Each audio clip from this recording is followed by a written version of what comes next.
Hello guys, kembali lagi sama gua, M-Mind di channel kesayangan kita semua.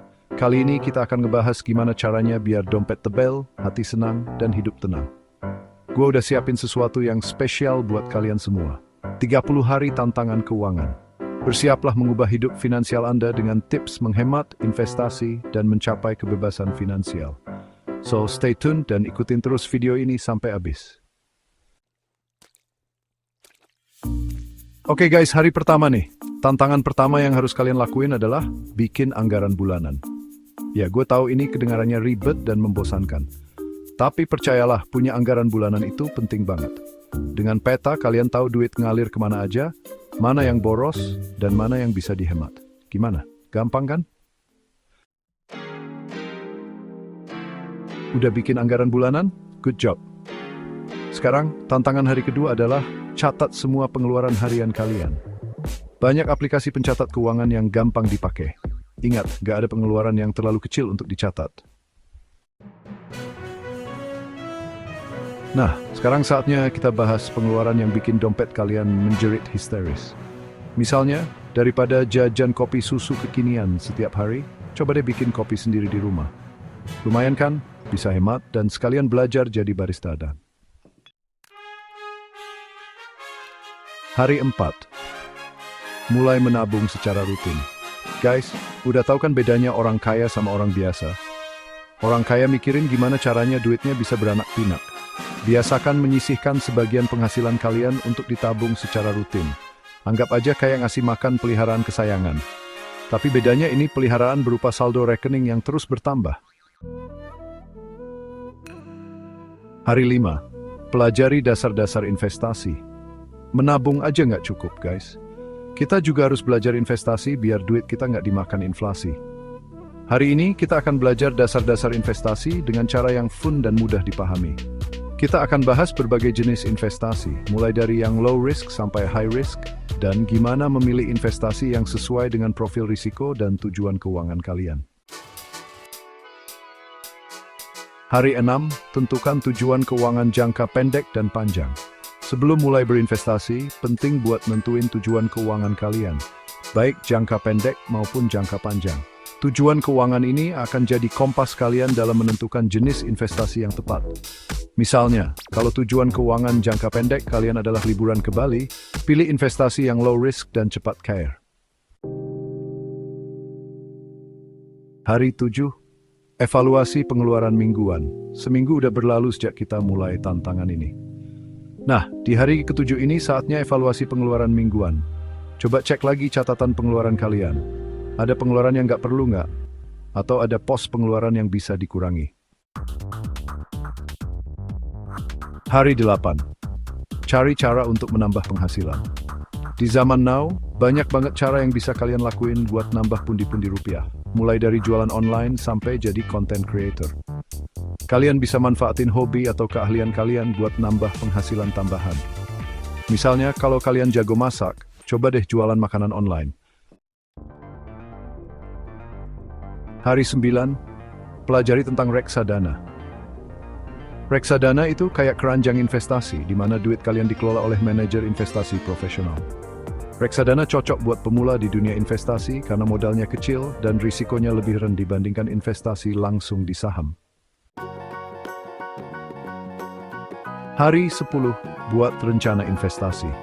Rencana investasi ini penting banget biar investasi kalian terarah dan nggak ngasal kayak gombalan mantan. Tentukan berapa persen dari penghasilan kalian yang akan diinvestasikan, jenis investasi yang dipilih, dan jangka waktu investasi. Jangan lupa untuk selalu menyesuaikan rencana investasi dengan tujuan keuangan kalian. Hari 11, mulai berinvestasi dengan jumlah kecil. Sekarang banyak platform investasi yang bisa dimulai dengan modal kecil, bahkan cuma ceban ribu. Gak perlu nunggu kaya raya buat mulai investasi. Ingat, investasi itu kayak nanam pohon, semakin cepat ditanam, semakin cepat pula berbuah. Hari 12, pelajari tentang saham. Saham sering dianggap sebagai instrumen investasi yang high risk, tapi juga high return. Hari ini kita akan bahas tentang saham, mulai dari pengertian saham, cara membeli saham, hingga tips memilih saham yang tepat. Jangan sampai terjebak investasi bodong yang menjanjikan keuntungan selangit dalam waktu singkat. Evaluasi portofolio investasi itu penting banget buat mastiin investasi kalian masih on track dan sesuai dengan tujuan keuangan. Coba cek performa investasi kalian selama ini. Ada yang perlu diubah atau disesuaikan. Ingat, investasi itu dinamis, jadi kita juga harus fleksibel.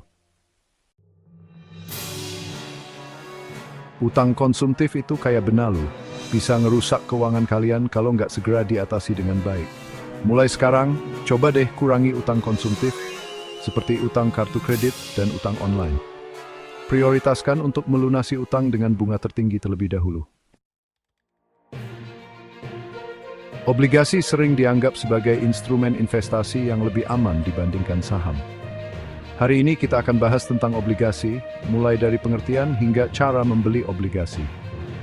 Obligasi cocok buat kalian yang menginginkan investasi dengan risiko yang relatif rendah dan return yang stabil. Hari 16, buat dana darurat. Dana darurat itu penting banget buat jaga-jaga kalau terjadi hal-hal yang nggak diinginkan seperti sakit atau kehilangan pekerjaan.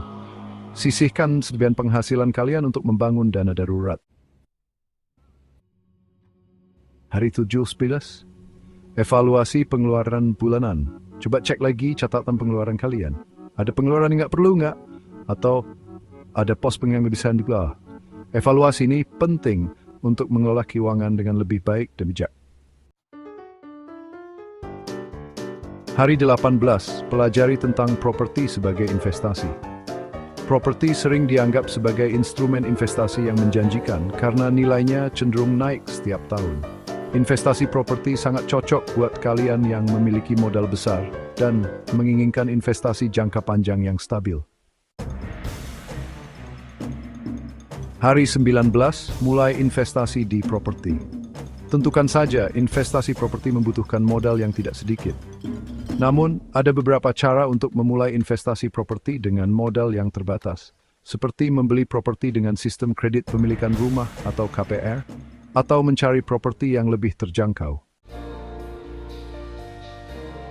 Hari 20, evaluasi portofolio properti. Pastikan properti yang kalian miliki masih dalam kondisi baik dan nilainya terus meningkat. Lakukan perawatan dan renovasi berkala agar nilai properti kalian tetap terjaga. Hari 21, proteksi. Asuransi sangat penting untuk melindungi keuangan yang berpengaruh sedikit. Hari 22, tentukan jenis asuransi yang dibutuhkan.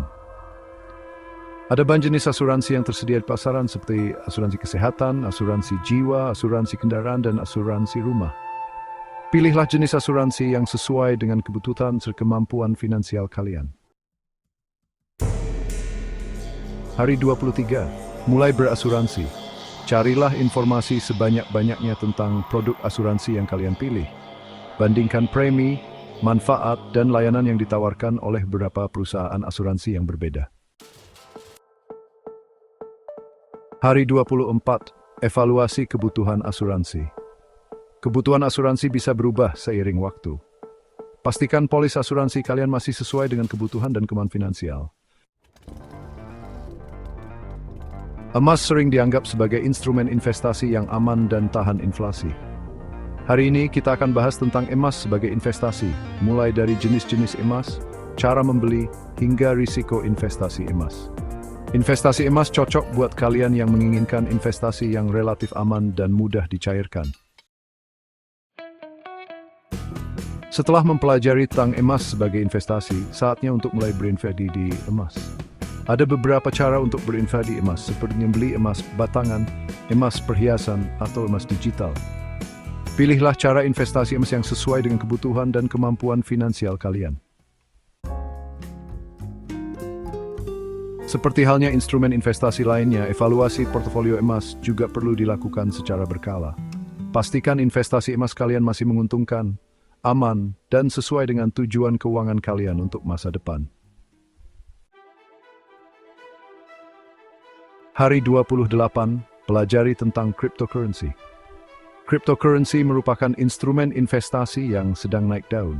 Investasi cryptocurrency cocok buat kalian yang menginginkan potensi return tinggi, namun juga harus siap dengan risiko tinggi. Hari 20 investasi di cryptocurrency. Pilih platform jual beli cryptocurrency yang terpercaya dan aman. Mulailah dengan modal kecil dan pelajari cara kerja pasar cryptocurrency sebelum berinvestasi dalam jumlah besar. Hari 30, evaluasi keseluruhan portofolio investasi. Di hari terakhir tantangan ini, saatnya kita evaluasi ke portofolio investasi. Pastikan semua instrumen investasi masih sesuai dengan tujuan keuangan dan profil risiko kalian. Tantangan selesai. Selamat. Anda telah menyelesaikan tantangan 30 hari keuangan. Gua harap selama 30 hari ini kalian gak cuma dapat ilmu baru, tapi juga termotivasi buat lebih bijak mengelola keuangan. Ingat, merdeka finansial itu bukan mimpi, tapi bisa dicapai dengan komitmen dan disiplin tinggi. Sampai jumpa di video selanjutnya.